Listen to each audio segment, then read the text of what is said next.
ルナ、水疱瘡だって。保育園を1週間ぐらい休ませないといけなくなっちゃったんだけど、どうしよう。不安そうな表情で、妻のめぐみが俺に報告する。めぐみとは、社内結婚だったのだが、ヨーロッパ家具を輸入するうちの会社で働いているうちに、インテリアコーディネーターの仕事に興味を持つようになり、資格習得して結婚を機に退社。希望の会社に転職し、生き生きと働いていた。めぐみは産休と育児休暇の延長を経て、ようやく職場復帰したばかり。長期間のブランクで仕事のやり方の変化や新システムの導入など、覚えることが多くて大変だと家にも仕事を持ち込んで勉強していた。これからバリバリ仕事をしようとやる気になっていたところに、1週間もの長期休暇を取らなくてはいけないのは、いくら仕方ないこととはいえ、大きな痛手だ。お互いの両親はかなり離れたところに住んでいる。それだけでなく、俺の両親は自営業。めぐみの両親も共働きのため頼れない。それなら俺が有給を取ってルナの面倒を見るよ。めぐみが産休、育休をしっかり取ることができたため、俺は仕事を休むことはなかった。それに営業という仕事柄、突然残業になったり、泊まりの出張が入ってしまうこともあり、これまでに幾度もめぐみを不安な気持ちにさせてきたことだろう。そんな罪悪感を払拭すべく、俺はルナの面倒を見ることを申し出ることにしたのだった。それに俺は子供の頃に水疱瘡にかかっているが、めぐみは今までかかったことがない。子供の水疱瘡が大人に移ることもあるため、ルナの看病は俺が引き受けるべきだ。ただ、仕事においてたった一つだけ懸案事項がある。これをまず何とかしなければならないと思いながら、安心した表情のめぐみを見つめたのだった。翌日、課長に有給休暇の取得について相談した。青木くんは今年に入ってからまだ一度も有給を取ってないし、娘さんが病気なんだから必要なだけ休むといい。課長の言葉に俺は感謝した。以前、ランチで課長と相席したことがあった。今になってもっと妻を助けて育児に関わるべきだったと反省してるとこだよ。妻には子供が小さかった頃の苦労をぐちぐち言われるし、娘は俺の存在なんて完全に無視でね。青木くんは俺みたいにならないようにね。経験者だからこその重みを感じるアドバイスをいただき、その時は首相にうなずいて、それから2、3日は育児や家事を熱心に手伝った。だが、喉元すぎればなんとやらで、すぐに元通りの生活に戻ってしまったのだった。同僚にも有給を取ることを報告する。娘の看病のために休むと言うと、女性社員に揃ってイクメンぶりを褒められ、そこまで育児に参加できていないという自覚がある分、居心地悪さを感じてしまった。男性社員の反応はまちまちだ。同情する人、感心する人もいれば、誰か他に頼む人はいないのかと尋ねる人もいたし、ベビーシッターを雇えばいいという人もいた。その中で最も嫌悪感を示したのが戸田さんだった。はぁ？娘が水疱瘡にかかったから有給を1週間取る？お前、仕事を舐めてんのか？戸田さんは俺の6つ上の先輩だ。お前、高卒なんだってな。俺は大卒のエリートで、お前とは出来が違うんだ。先輩の俺を見習って頑張れよ。これが入社した時に初めて戸田さんに言われた言葉だ。何クソと思った俺は営業に打ち込み、2年目で彼の営業成績を抜き、3年目には営業部でトップの成績となった。そこから戸田さんは俺を目の敵にするように。仕事上だけでなく、俺が社内でも美人だと評判だっためぐみと結婚して、娘も生まれて幸せなことが、40歳独身彼女なしの戸田さんには気に食わないようだ。何かと俺に嫌味を言ったり、突っかかってきたりする。もちろん相手にしないのが一番だと分かっているので、スルーしている。だが、今回は休暇中に戸田さんに迷惑をかけることがあるかもしれないため、スルーするわけにはいかない。申し訳ありませんが、どうぞよろしくお願いします。なるべくご迷惑をおかけしないよう、できる限りのことはしておきますので。それは、どうしても戸田さんに頼んでおかなければならないことがあるからだ。俺は現在、契約に向けて進めている取引先があり、3日後に商談のため変更しなければならない。変更できれば問題ないが、無理な場合は代理を立てなければならないし、変更できた場合でも問い合わせがあれば対応できる担当者が必要だ。そのことを課長に伝えたところ、戸田さんに頼めと言われてしまった。他の人は取引先をたくさん持っていたり、仕事が詰まっているため、戸田さんを指名したようだ。俺が取引先についての話をすると、案の定迷惑だという顔をされた。そして、ここぞとばかりに俺に説教し、日頃の鬱憤を晴らしたのだった。ようやく戸田さんから解放された俺は、取引先会社に連絡することに。そういうことでしたら大丈夫ですよ。では、商談は10日後ということでよろしくお願いします。担当の佐藤さんは、俺の申し出を快く受け入れてくれ、安堵の息を漏らした。俺は、戸田さんに商談を10日後に変更してもらえたことを伝えた上で、問い合わせがあった際に対応できるよう資料を手渡した。いやー、今回は大口の契約なので、商談に行けなかったらどうしようかと心配しましたが、快く変更していただけてよかったです。安心して、思わずそんな言葉を漏らした俺に、戸田さんが尋ねる。大口ってどれぐらいの契約なんだ？1億です。彼は商談に関する資料を受け取り、後のことは心配するなと言ってくれた。もし何か変更があれば、すぐに連絡くださいね。戸田さんに念を押し、俺は休暇に入ることになった。それから俺は、慣れない家事と育児に奮闘する日々。発疹と発熱が出て、苦しそうにしているルナを見るのは辛かったが、少しずつ症状が収まって、笑顔を見せるようになると、心の底からほっとした。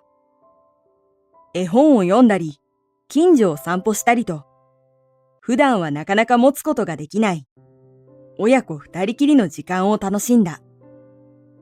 俺は、めぐみがどれだけ家事と育児と仕事の両立で、大変な思いをしているのか分かったし、めぐみは、俺が仕事を休んで、ルナの世話をしてくれたことに感謝してくれ、俺たち夫婦にとっても、いい機会になったように思う。完治に1週間かかるかと思っていたが、ルナは5日で回復し、医者から保育園に行ってもいいと許可が出た。そのため、俺も予定より早く出社することに。パパ！玄関へ向かう俺の後を追いかけるルナをめぐみが捕まえる。ルナ、パパはこれからお仕事なの。だからバイバイよ。俺に向かって必死に手を伸ばすルナを見て、困り顔をしつつも嬉しさを隠しきれない。ルナとめぐみに行ってきますと告げて、家を出た。休暇をいただき、本当にありがとうございました。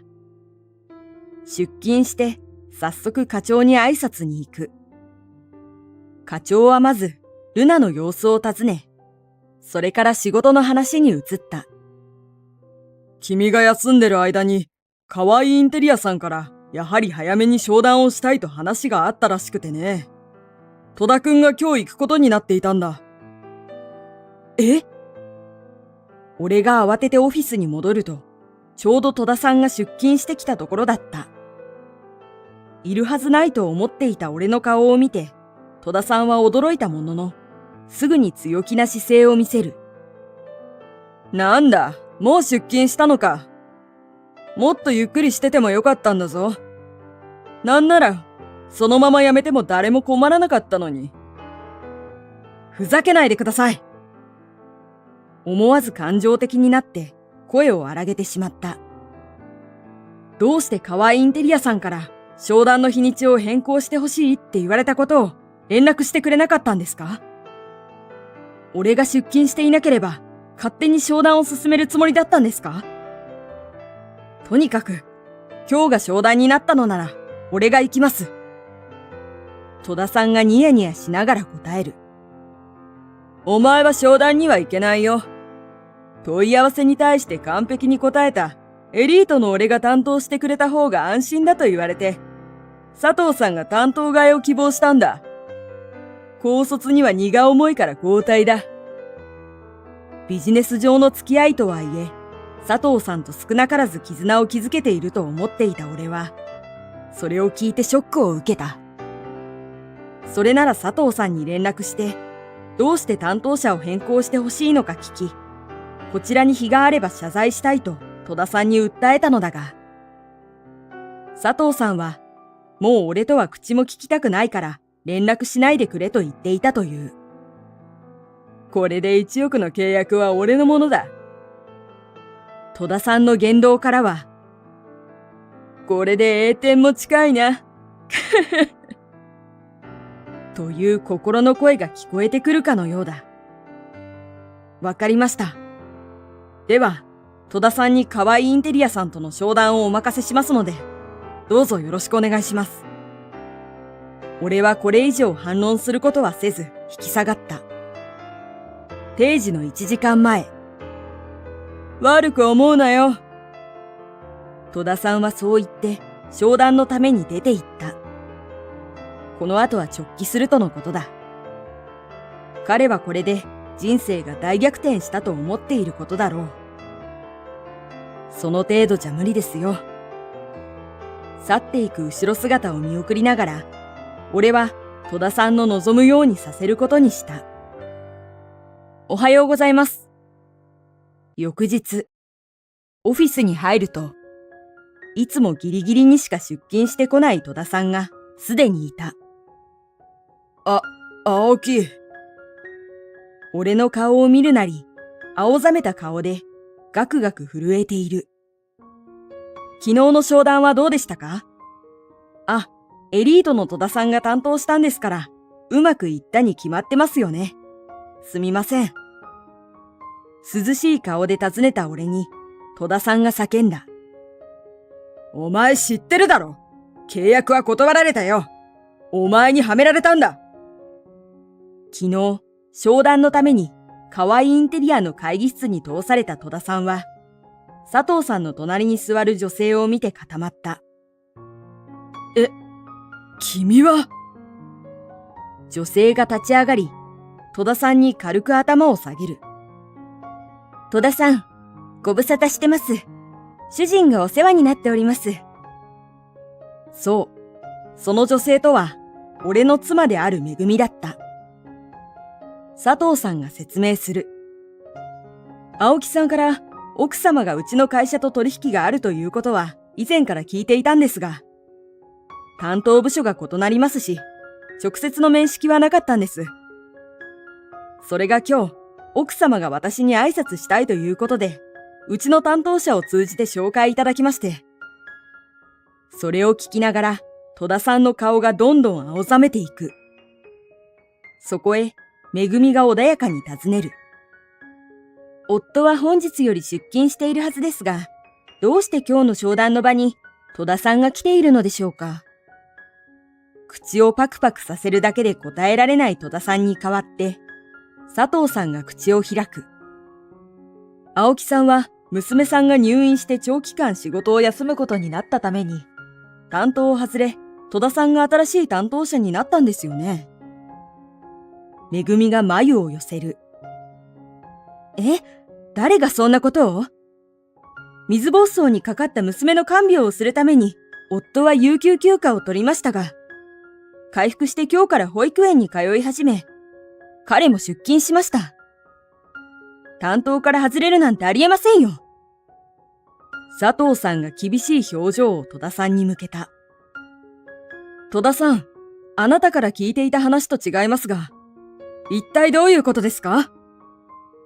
戸田さんは嘘をついていたことを白状させられ、契約どころか商談すらさせてもらえず、すごすごと帰ることになったのだった。青木さん、かわいいインテリアの佐藤様からお電話が入っています。俺はそれに答え、受話器を取った。佐藤さんは行き違いがあったことを謝罪した上で、改めて俺との商談を設けたいと申し出てくれた。私こそうちの社員のせいで多大なご迷惑をおかけしてしまい、大変申し訳ございませんでした。俺の方からも謝罪し、商談の日程を決めたのだった。かわいいインテリアとの契約を俺から横取りするために、戸田さんが嘘をついていたことは、課長から上層部に報告された。結果、戸田さんは地方の出張所に左遷されることとなった。俺は無事にかわいいインテリアと契約を結ぶことができ、その功績を認められて課長に昇進。今夜はそのお祝いでファミリーレストランで外食することになった。できれば高級レストランにでも行きたかったが、幼いルナを連れて行ける場所は限られている。それでも久しぶりの外食は心が弾んだ。ヒロム、課長昇進おめでとう。ありがとう。めぐみのおかげだよ。あの時、めぐみがかわいいインテリアで打ち合わせがなければ、俺は戸田さんに商談を奪われてた。ルナが回復して、明日から職場復帰するという夜。めぐみから明日はかわいいインテリアの担当者と打ち合わせをすると聞き、俺も数日後にはかわいいインテリアとの商談を控えているという話をした。翌日、俺は戸田さんから商談が今日になったこと、佐藤さんの希望により、担当者が戸田さんに変更になったことを聞かされた。戸田さんに、佐藤さんが俺とは直接話をしたくないと言っていると言われたために、直接連絡を取れなかったが、不信感が拭えなかった。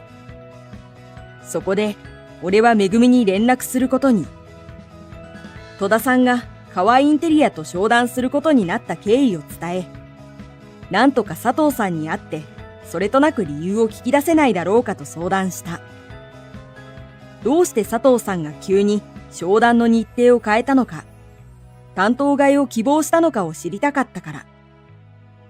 わかったわ。私に任せて。めぐみは答え、電話を切った。俺が睨んだ通り、戸田さんは俺から商談を奪うべく動いていた。